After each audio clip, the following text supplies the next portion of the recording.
আমরা যে আন্তরিক এবং সংস্কারের পক্ষে সেটা আমরা প্রমাণ করতে সক্ষম হয়েছি জাতির সামনে, এটা আমাদের বিশ্বাস এবং আশা করি আপনারা সেটা বিশ্বাস করবেন।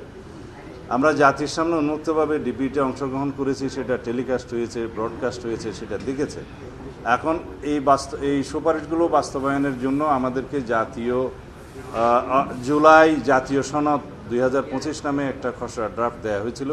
সেখানে কিছু বাক্য এবং শব্দগত সংশোধন ছাড়া আমরা আর কিছুই করিনি এবং তাদের যে ঐতিহাসিক পটভূমিকা, এই সংস্কার কমিশন গঠন, জাতীয় ঐকমত্য কমিশন গঠন এবং তাদের কর্মকাণ্ড আলোচনার প্রেক্ষিতে কী কী বিষয়ে ঐকমত্য হয়েছে, সেগুলো প্রণীত হবে কিভাবে, সেটা এমবডিড হবে কিভাবে সনদ হবে ইত্যাদি উল্লেখ আছে।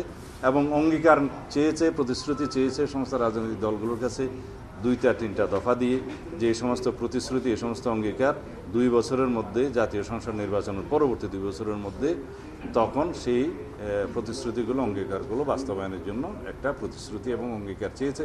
সেখানে আমরা একমত পোষণ করেছি এবং সেখানে লেখা আছে যে মাননীয় প্রধান উপদেষ্টা সহ কমিশনের সদস্যবৃন্দ সহ জাতীয় নেতৃবৃন্দ, সমস্ত রাজনৈতিক দলের যারা আলোচনায় অংশগ্রহণ করেছেন তারা সই করবেন। সেখানে আমরা একমত হয়েছি এবং আমাদের কোনো বিষয়ে জাতীয় ঐকমত্য কমিশনের সাথে তেমন কোনো বিরাট পার্থক্য নেই। আমরা গণতান্ত্রিক পদ্ধতিতে একদম 100% বিষয়ে সবাই একমত হবে সেটাও ঠিক নয়, সেই বিষয়ে আমরা আগেই বলেছি। সুতরাং আমি মনে করি প্রায় আমরা শতভাগের কাছাকাছি বিষয়ে ঐকমত্য হয়েছি। 2-1টা বিষয়ে নোট অফ ডিসেন্ট সহ সেটাও ঐকমত বলা যায়।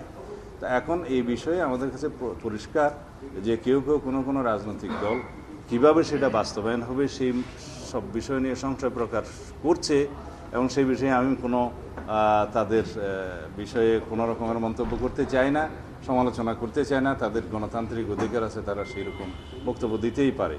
তবে সেই জন্য এই ঐকমত্য কমিশনের টার্মস অফ রেফারেন্সে সেটা উল্লেখ আছে কিনা আমি জানি না।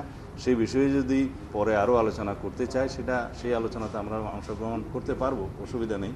তবে ঐকমত্য কমিশন থেকে যে প্রস্তাব দিয়েছে, এই সুপারিশগুলো কীভাবে বাস্তবায়ন হবে, কতদিনের ভিতর বাস্তবায়ন হবে, কোন পদ্ধতিতে হবে, সেই সকল প্রেসক্রাইবড বিষয়ে আমরা ঐকমত্য পোষণ করে অলরেডি আমাদের কাগজ জমা দিয়েছি।